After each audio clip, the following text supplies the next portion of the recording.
Hey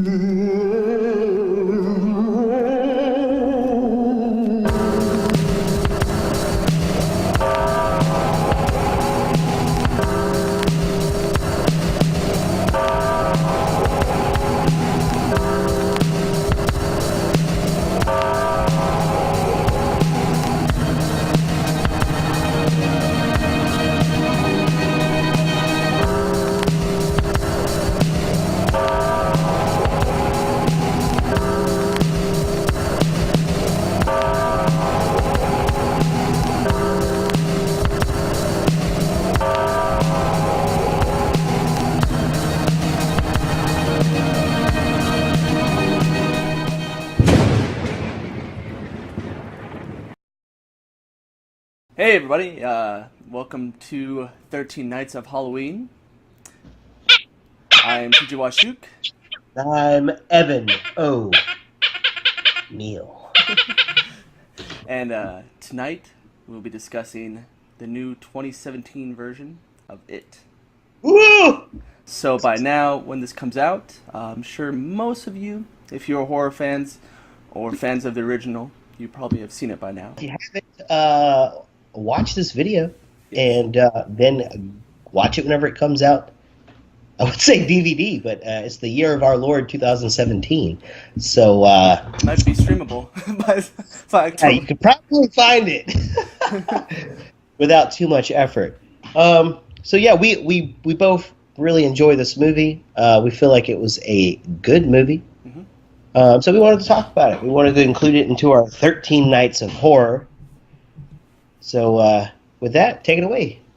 Yes, so in this movie, it goes over the kids. It doesn't go back and forth between, in the original. The story is told two sequences.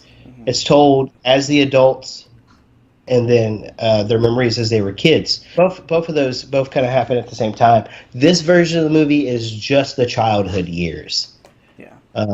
So the thing to understand, what makes the plot happen in this movie is that the group of kids, the losers, are being tormented by this entity called It, and the physical representation of It is Pennywise the clown.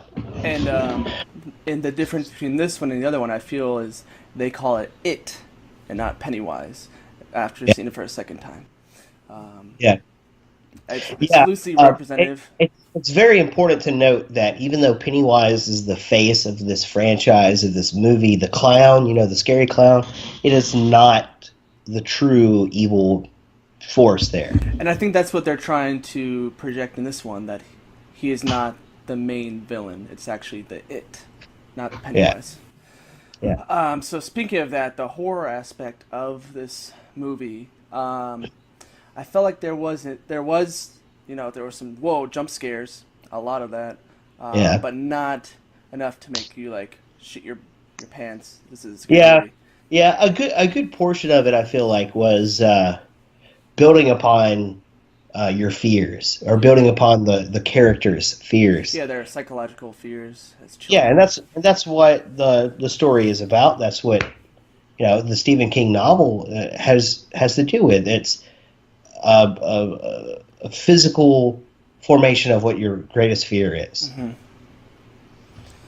And they all had their own certain version of it, whatever. Yeah. And if you have seen the original, you'll see plenty of Easter eggs in the 2017 remake that make reference to the original, including the fears. Also wanted to note that Evan and I thought it felt very much like a Butterfly Effect, which also is kind of like a coming-of-age movie, kind of like Stephen King's of Stand By Me. That was a coming-of-age. So it had very much of that kind of vibe to it. I know the original was very focused on the power of friendship. Yeah. This one seemed to be pushing that as well. Mm-hmm. Let's talk about Pennywise. Pennywise then and now. Yeah. Let's look at Pennywise then. Pennywise then was Tim Curry, and it was like this cold, calculated, kind of sadistic clown. Sort of a truly horrible bad guy, if you will. And I feel like this new This new Pennywise is a little bit more demonic. Yeah, a little bit more supernatural. The It seemed more like a person. Yeah. This new It seems more like a demon clown, I guess, in a way. There's one scene where you could truly see that it's not real. It's not a real person. When the clown gets hit in the face, kind of fucking skews up its face, so now it's tucking off the side of its head, which was like they never showed that in the original It.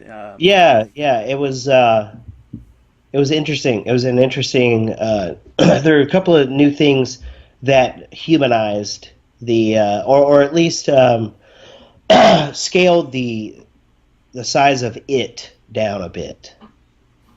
Scaled it down how? What do you mean? As far as in the original movie, all they could do was stand there in a circle and hold each other's hands, and then resist it torturing each of them. Yes. And in this one, it tries to isolate each one of them, and then it also tries to scare off each one of them. A lot of the scenery, the cinematography to it was very beautiful, very eye-capturing, very eye-drawing.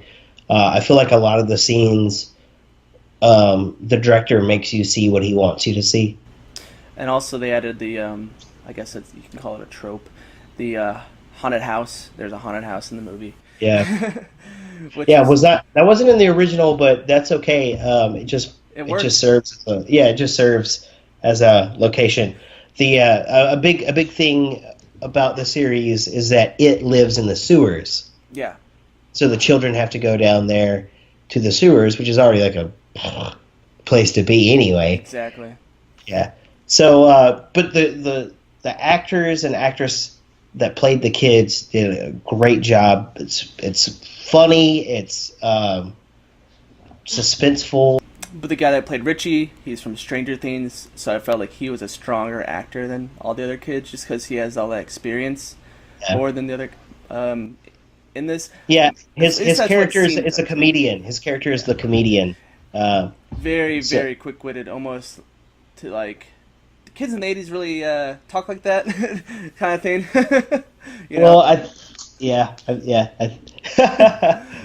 That's more of a '90s trope, wasn't it? Like the cool kid. Yeah, I don't know. I felt like kids didn't think that quick-witted, but I don't know. Yeah. But all right, moving on to the story. The story of it is the people of the town of Derry, Maine, are plagued by mysterious deaths, disappearances every 30 years, and that's because it returns from its sleep and starts feeding on the people of the town. Going off tangent. Stephen King really likes Maine. Do you know why? I don't know. He lives there. Oh, okay. Because a lot of his movies deal with Maine. There's a crossover. I think the boys from Dreamcatcher are from Derry as well. I know that Derry, Maine is definitely in the Dreamcatcher movie. Probably be seeing It Part 2 in 2018. Which I'm sure will still have the child actors in it, just because I feel like there's going to be flashbacks. Because you don't... Because it's going to show like the kids throughout their experience, like randomly seeing it when they're growing up. And they become adults.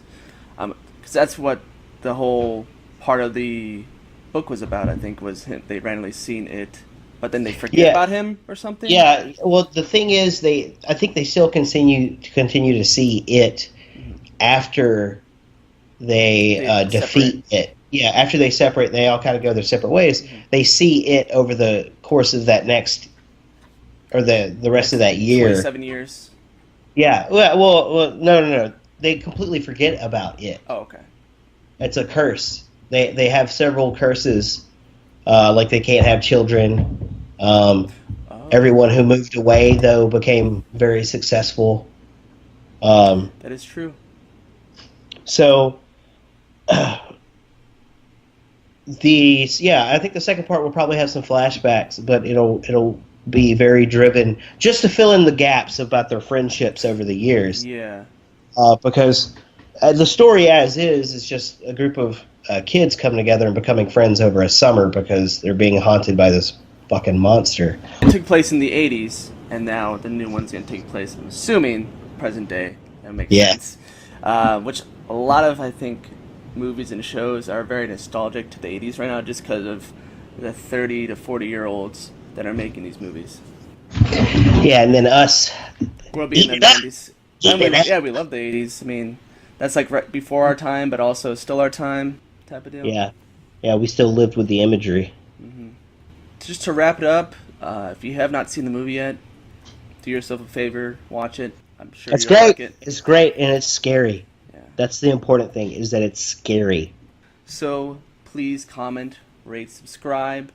There are going to be more episodes of this, so stay tuned for the rest of the series.